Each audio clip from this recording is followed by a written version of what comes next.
যায়েদ বিন সাবেত রাদিয়াল্লাহু তাআলা আনহু নাম শুনেছেন?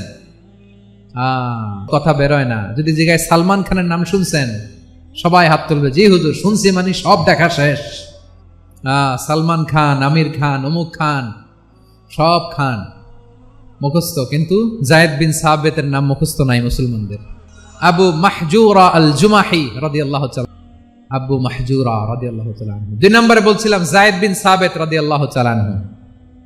বিশ্বনবী দেখলেন মদিনার এই আনসারী সাহাবী হাইলি ট্যালেন্টেড, ইন্টেলেকচুয়াল, মেরিটোরিয়াস, জ্ঞানের প্রতি তার আকর্ষণ, মারাত্মক আকর্ষণ। বিশ্বনবী তাকে দায়িত্ব দিলেন, কোরআন যা নাজিল হয় তুমি লিখো, কাতিবুল ওয়াহি বানায় দিলেন। সুবহানাল্লাহ।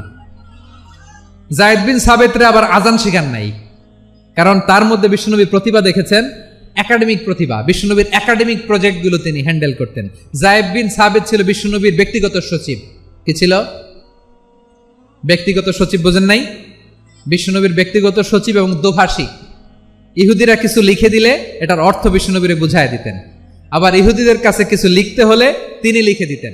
বিশ্বনবী একদিন বললেন, ইন্নী ওয়াল্লাহি মা আমানু ইয়াহুদা আলা কিতাব।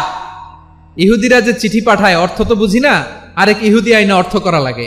আবার ইহুদিদের কাছে কিছু লিখে পাঠাইতে চাইলে আমরা তো লিখতে পারি না, ইহুদিরে দিয়ে লেখা লাগে।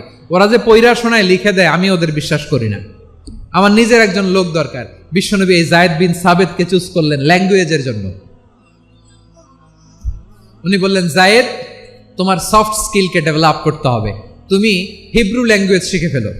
যায়েদ বিন সাবেত বলল, বিশ্বনবীর মোটিভেশন আর ইন্সপিরেশন পেয়ে আমি 15 দিনে ইহুদিদের এই হিব্রু ল্যাঙ্গুয়েজ শিখে ফেললাম। শুধু শিখে ফেললাম না, হাত্তা হাদিকতু, even I became master in the language. এই ভাষা আমি পারদর্শী হয়ে গেলাম। এরপরে ইহুদিরা চিঠি লিখে পাঠালে আর কোনো ইহুদি ডাকা লাগতো না, আমি নবীর এটার অর্থ শুনে পরে বুঝায় দিতাম। আবার ইহুদিদের কাছে চিঠি লেখা লাগলে আমি যায়েদ বিন সাবেত চিঠি লিখে দিতাম। সুবহানাল্লাহ।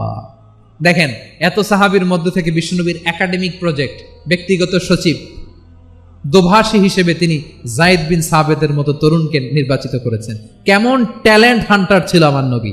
সুবহানাল্লাহ পড়বেন না?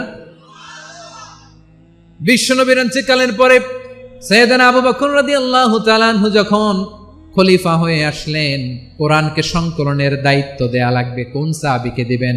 সব সাহাবারা মিলে পরামর্শ করলেন।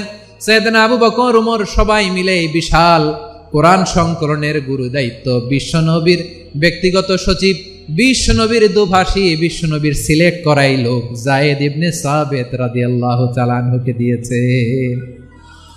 কোরআনের কপি তো আজকে এখানে রাখে নাই। এই যে আজকের যে কোরআন পড়েন, এটা আগে এরকম ছিল না। কোরআন নাজিল হলে সাহাবারা চামড়ার, ওটের চামড়ায় লিখে ফেলতো, ওটের চ্যাপ্টা হাড্ডির মধ্যে লিখে ফেলতো, গাছের গুড়ির মধ্যে লিখে ফেলতো, বিভিন্ন জনের কাছে ছড়ানো ছিটানো ছিল।